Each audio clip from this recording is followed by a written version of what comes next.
memang tak boleh pakai langsung.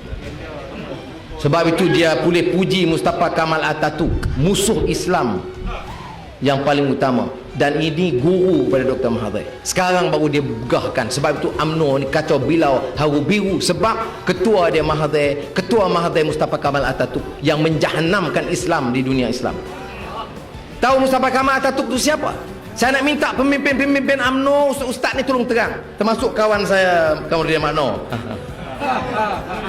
Tolong terang siapa Mustafa Kamal Atatürk yang diterima oleh UMNO sebagai pemimpin mereka. Azan pun tak boleh. Masa Mustafa Kamal jadi ketua di Turki, azan tak boleh dalam bahasa Arab. Bayangkan, tak boleh azan, Allahu Akbar, Allahu Akbar, tak boleh, diharamkan. Tudung diharamkan. Sekolah-sekolah Islam diharamkan. Semua pengajian Islam di universiti diharamkan. Itu dia ketua Dr. Mahathir Mohamad. Lebih teruk daripada kerajaan Amerika. Di Amerika sekarang, kita tentang Amerika kerana menyerang Iraq. Tapi di Amerika, kelas-kelas pengajian Islam masih dibolehkan. 2 minggu yang lalu saya hadir perhimpunan umat Islam terbesar di Amerika Syarikat. 20,000 orang. Pemimpin-pemimpin Islam seluruh Amerika Syarikat berhimpun. Dia minta saya sampaikan pandangan. Masih boleh.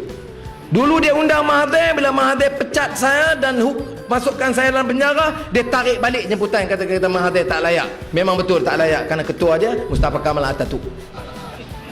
Ada beberapa keputusan yang saya rasa tak serasi dengan pandangan saya, soal tentang Islam, tentang pertukaran bahasa dan sebagainya, tulisan dan sebagainya.